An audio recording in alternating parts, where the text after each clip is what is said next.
नमस्कार दोस्तों, आपका स्वागत है आपके अपनी YouTube चैनल बीपीएम नॉलेज में। आज हम लोग एसएससी के जो है टॉप 50 क्वेश्चन करने वाले हैं, जो कि सभी एग्जामों के लिए बहुत ही महत्वपूर्ण रहने वाला है। अगर इनमें से किसी भी प्रश्नों का आंसर अगर आपको पता है तो आप कमेंट बॉक्स में दे सकते हैं। तो चलिए आज का वीडियो शुरू करते हैं। आज का पहला क्वेश्चन है, अब्दुल रज्जाक की हम्पी यात्रा के समय दक्षिण भारत में विजयनगर का शासक कौन था? अब्दुल रज्जाक की हम्पी यात्रा के समय दक्षिण भारत में विजयनगर का शासक कौन था? तो ये था देवराय द्वितीय। इसका राइट आंसर ऑप्शन सी हो जाएगा। देवराय द्वितीय जो है अब्दुल रज्जाक की हम्पी यात्रा के समय जो है दक्षिण भारत में विजयनगर का जो है शासक था। चलिए अगला क्वेश्चन देख लेते हैं।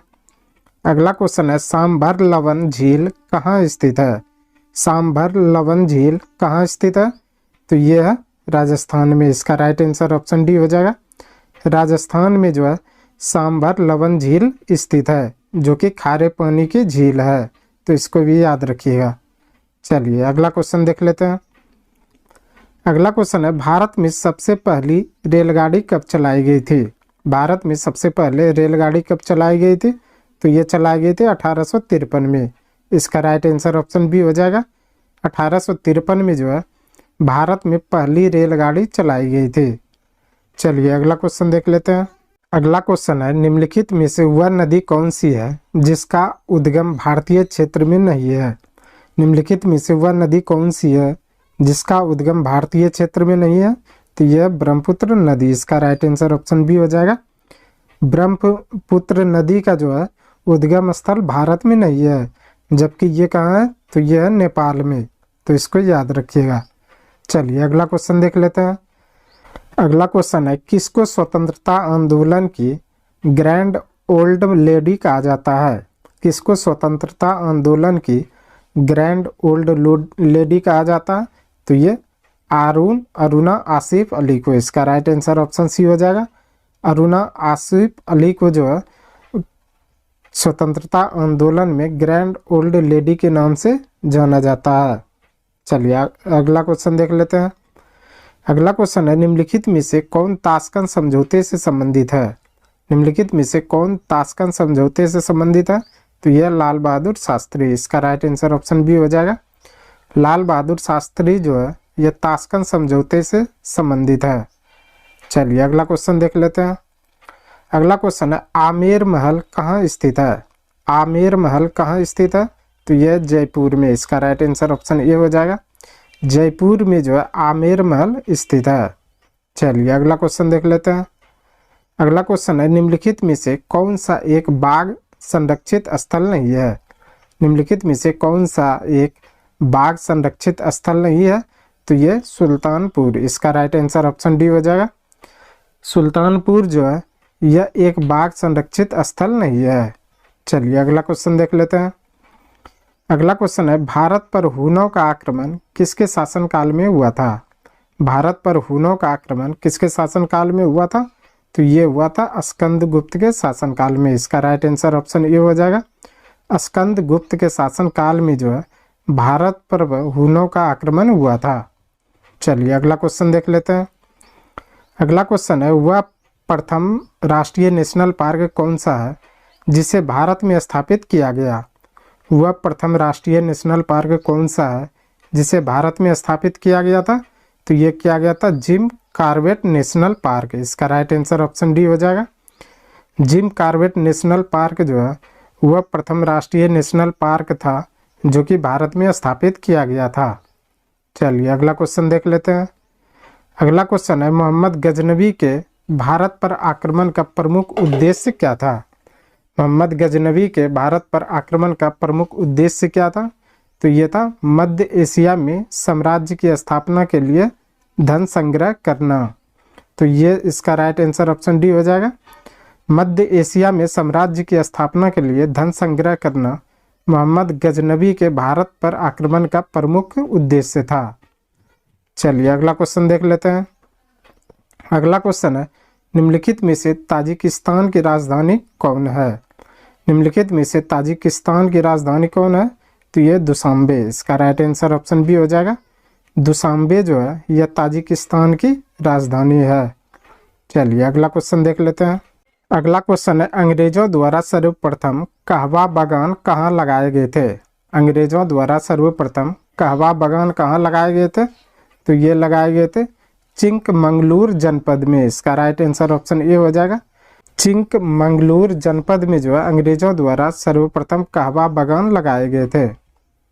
चलिए अगला क्वेश्चन देख लेते हैं। अगला क्वेश्चन है, उपन्यास द ओपियम ट्रॉफी के लेखक कौन है? उपन्यास द ओपियम ट्रॉफी के लेखक कौन है? तो ये खुशवंत सिंह। इसका राइट आंसर ऑप्शन सी हो जाएगा।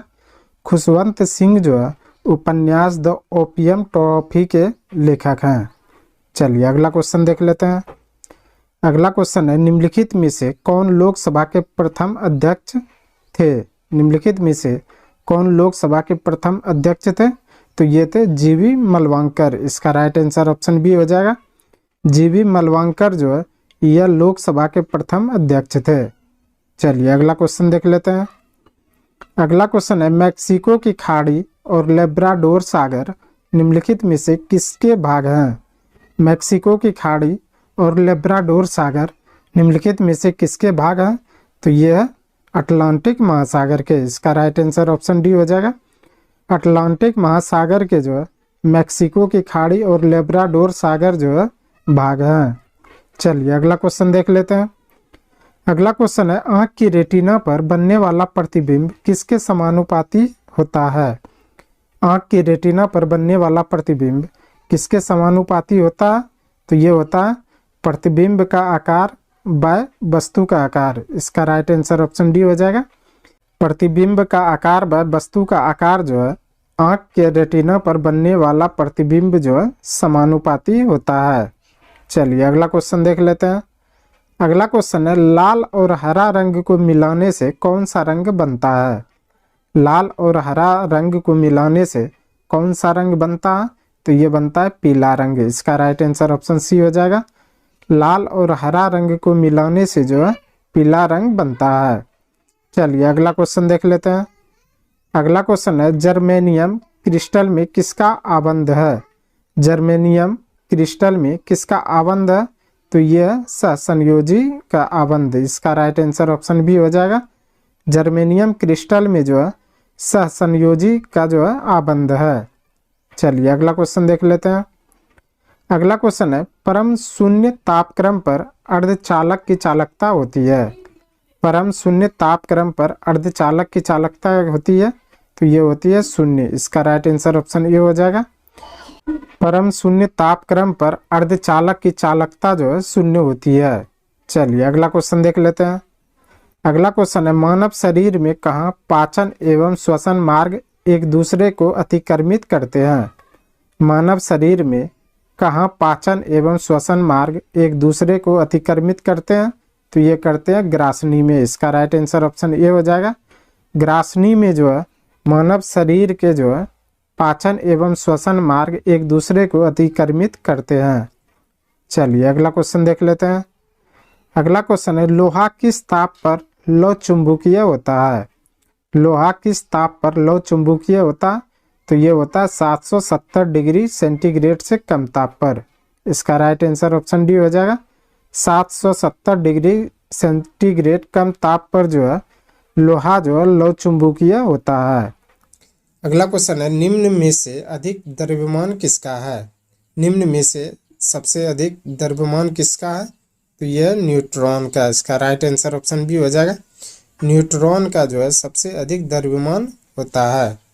चलिए अगला क्वेश्चन देख लेते हैं। अगला क्वेश्चन है, प्रकाश संश्लेषण प्रक्रिया में परिवर्तन किसमें निहित है? प्रकाश संश्लेषण प्रक्रिया में परिवर्तन किसमें निहित है? यह सौर ऊर्जा का रासायनिक ऊर्जा में। इसका राइट आंसर ऑप्शन सी हो जाएगा। सौर ऊर्जा का रासायनिक ऊर्जा में जो है प्रकाश संश्लेषण प्रक्रिया में परिवर्तन निहित है। चलिए अगला क्वेश्चन देख लेते हैं। अगला क्वेश्चन है, डेटॉल में मौजूद प्रतिरोधी यौगिक कौन सी होती है? डेटॉल में मौजूद प्रतिरोधी यौगिक कौन सी होती है? तो ये होती है एनरोलॉक्सीलेनॉल। इसका राइट आंसर ऑप्शन बी हो जाएगा।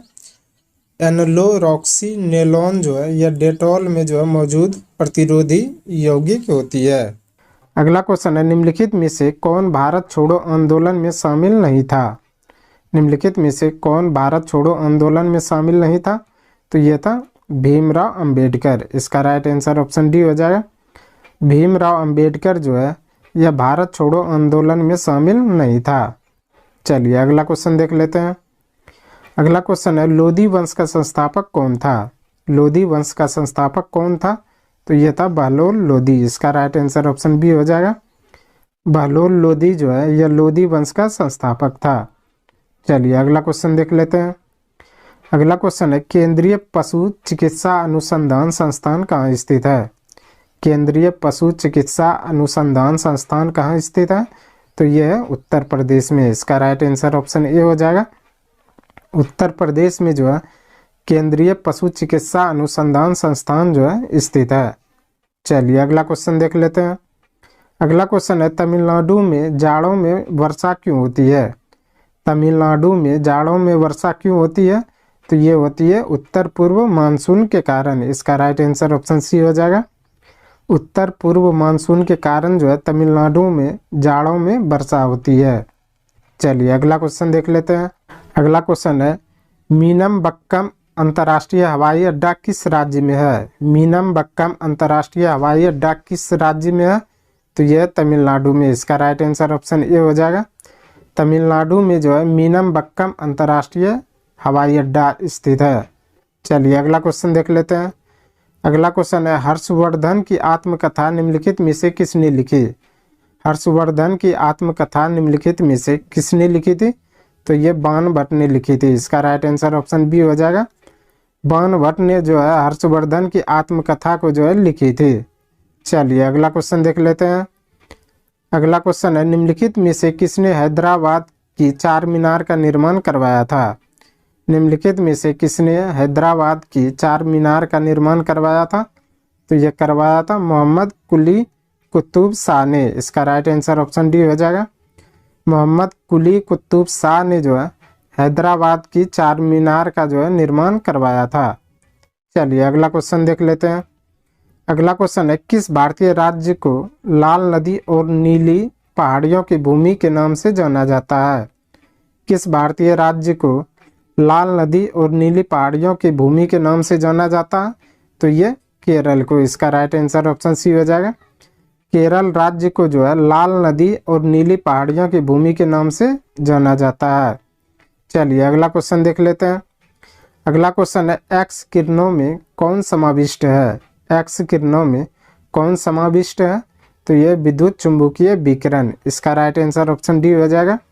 विद्युत चुंबकीय विकिरण जो है एक्स किरणों में समाविष्ट है। चलिए अगला क्वेश्चन देख लेते हैं। अगला क्वेश्चन है सिल्वर ब्रोमाइड का सिल्वर और ब्रोमीन में टूटना एक उदाहरण है। सिल्वर ब्रोमाइड का सिल्वर और ब्रोमीन में टूटना एक किसका उदाहरण है, तो यह अपघटन अभिक्रिया का। इसका राइट आंसर ऑप्शन डी हो जाएगा। अपघटन अभिक्रिया का जो है सिल्वर ब्रोमाइड का सिल्वर और ब्रोमीन में टूटना जो है एक उदाहरण है। चलिए अगला क्वेश्चन देख लेते हैं। अगला क्वेश्चन है वह भारतीय वैज्ञानिक जिसने भौतिक विज्ञान में नोबेल पुरस्कार प्राप्त किया है। वह भारतीय वैज्ञानिक जिसने भौतिक विज्ञान में नोबेल पुरस्कार प्राप्त किया, तो वो किया डॉक्टर सी.वी. रमन ने। इसका राइट आंसर ऑप्शन ए हो जाएगा। Doctor CV. रमन को जो है भौतिक विज्ञान में नोबेल पुरस्कार दिया गया है। चलिए अगला क्वेश्चन देख लेते हैं। अगला क्वेश्चन है यदि किसी व्यक्ति को पीठ पर चोट लगी हो तो कृत्रिम श्वास देने की कौन सी विधि का प्रयोग किया जाता है। यदि किसी व्यक्ति को पीठ पर चोट लगी हो तो कृत्रिम श्वास देने के लिए कौन सी विधि का प्रयोग किया जाता है, तो ये किया जाता है सेफर विधि का। इसका राइट आंसर ऑप्शन ए हो जाएगा। सेफर विधि का प्रयोग जो है किसी व्यक्ति को पीठ पर चोट लगी हो तो कृत्रिम श्वास देने के लिए किया जाता है। चलिए अगला क्वेश्चन देख लेते हैं। अगला क्वेश्चन है मवेशियों के मुंह फट रोग किस सूक्ष्म जीव के कारण होता है। मवेशियों के मुंह फट रोग किस सूक्ष्म जीव के कारण होता है, तो ये विषाणु के कारण। इसका राइट आंसर ऑप्शन सी हो जाएगा। विषाणु के कारण जो है मवेशियों के मुंह में जो है मुंह फट रोग जो है होता है। चलिए अगला क्वेश्चन देख लेते हैं। अगला क्वेश्चन है, निम्नलिखित में से किस जीव के 3 हृदय होते हैं? निम्नलिखित में से किस जीव के 3 हृदय होते हैं? तो ये होते हैं स्क्वाड को। इसका राइट आंसर ऑप्शन सी हो जाएगा। स्क्वाड को जो है 3 हृदय होते हैं। चलिए अगला क्वेश्चन देख लेते हैं। अगला क्वेश्चन है, यदि लाल फूल को हरे शीशे में से देखें तो कैसा दिखता है? यदि लाल फूल को हरे शीशे में से देखें तो कैसा दिखता है? तो ये दिखता है काला। इसका राइट आंसर ऑप्शन बी हो जाएगा। यदि लाल फूल को हरे शीशे में से देखें तो यह काला दिखता है। चलिए अगला क्वेश्चन देख लेते हैं। अगला क्वेश्चन है, यदि किसी कार के टायर में हवा का दाब कम हो तो क्या परिणाम होगा? यदि किसी कार के टायर में हवा का दाब कम हो तो क्या परिणाम होगा? तो ईंधन की खपत अधिक होगी। तो इसका राइट आंसर ऑप्शन बी हो जाएगा। ईंधन की खपत अधिक होगी यदि किसी टायर में जो है हवा का दाब कम होगा तो। चलिए अगला क्वेश्चन देख लेते हैं। अगला क्वेश्चन है, वातानुकूलन में किन पैरामीटर को नियंत्रित किया जाता है? वातानुकूलन में किन पैरामीटर को नियंत्रित किया जाता है? तो ये किया जाता है वायु का ताप और आर्द्रता दोनों को। इसका राइट आंसर ऑप्शन सी हो जाएगा। वायु का ताप और आर्द्रता दोनों को जो है वातानुकूलन में जो है पैरामीटर को नियंत्रित किया जाता है। चलिए अगला क्वेश्चन देख लेते हैं। अगला क्वेश्चन है, सूर्य की ऊर्जा का स्रोत किस प्रक्रिया में निहित है? सूर्य की ऊर्जा का स्रोत किस प्रक्रिया में निहित है? तो यह नाभिकीय संलयन में। इसका राइट आंसर ऑप्शन सी हो जाएगा। नाभिकीय संलयन में जो है सूर्य की ऊर्जा का स्रोत जो है निहित है। चलिए अगला क्वेश्चन देख लेते हैं। अगला क्वेश्चन है, श्वेत प्रकाश को भिन्न भिन्न रंगों में विभक्त करने के लिए किसका प्रयोग किया जाता है? श्वेत प्रकाश को भिन्न भिन्न रंगों में विभक्त करने के लिए किसका प्रयोग किया जाता है? तो यह किया जाता है प्रिज्म का। इसका राइट आंसर ऑप्शन डी हो जाएगा। प्रिज्म का प्रयोग जो है श्वेत प्रकाश को भिन्न भिन्न रंगों में विभक्त करने के लिए किया जाता है। चलिए अगला क्वेश्चन देख लेते हैं। अगला क्वेश्चन है, विद्युत चुंबक का प्रयोग किस में किया जाता है? विद्युत चुंबक का प्रयोग किस में किया जाता है? तो ये किया जाता है आहान घंटी यानी कि कॉलिंग बेल में। इसका राइट आंसर ऑप्शन ए हो जाएगा। आहान घंटी यानी कि कॉलिंग बेल में जो है विद्युत चुंबकीय का प्रयोग किया जाता है। चलिए अगला क्वेश्चन देख लेते हैं। अगला क्वेश्चन है, पानी में अशांत डूबी हुई छड़ मुड़ी हुई प्रतीत होती है। पानी में अशांत डूबी हुई छड़ मुड़ी हुई प्रतीत होती है। तो ये होती है अपवर्तन के कारण। इसका राइट आंसर ऑप्शन बी हो जाएगा। अपवर्तन के कारण जो है पानी में डूबी हुई छड़ जो है मुड़ी हुई प्रतीत होती है। चलिए अगला क्वेश्चन देख लेते हैं। अगला क्वेश्चन है, किस पदार्थ को द्रव स्वर्ण कहते हैं? किस पदार्थ को द्रव स्वर्ण कहते हैं? तो ये कहते हैं पेट्रोलियम तेल को। इसका राइट आंसर ऑप्शन डी हो जाएगा। पेट्रोलियम तेल को जो है द्रव स्वर्ण कहते हैं। चलिए अगला क्वेश्चन देख लेते हैं। अगला क्वेश्चन है, निम्न में से कौन सा एक ऊष्मीय इंजन नहीं है? निम्न में से कौन सा एक ऊष्मीय इंजन नहीं है? तो ये पवन चक्की। इसका राइट आंसर ऑप्शन डी हो जाएगा। पवन चक्की जो है यह एक ऊष्मीय इंजन नहीं है। चलिए अगला क्वेश्चन देख लेते हैं। अगला क्वेश्चन है, निम्न में सबसे अधिक कठोर कौन सा है? निम्न में सबसे अधिक कठोर कौन सा है? तो यह हाई स्पीड स्टील। इसका राइट आंसर ऑप्शन बी हो जाएगा। हाई स्पीड स्टील जो है यह सबसे कठोर धातु है। चलिए अगला क्वेश्चन देख लेते हैं। आज का अंतिम क्वेश्चन है, निम्नलिखित में से कौन सा मापन उपकरण बिना संपर्क टाइप का है? निम्नलिखित में से कौन सा मापन उपकरण बिना संपर्क टाइप का है? तो यह पायरोमीटर। इसका राइट आंसर ऑप्शन डी हो जाएगा। पायरोमीटर जो है यह मापन उपकरण जो है बिना संपर्क का है। आज के लिए बस इतना ही। हमें उम्मीद है कि ये वीडियो आपको पसंद आया होगा। अगर पसंद आया तो प्लीज़ लाइक कमेंट शेयर और चैनल को सब्सक्राइब जरूर करें। धन्यवाद।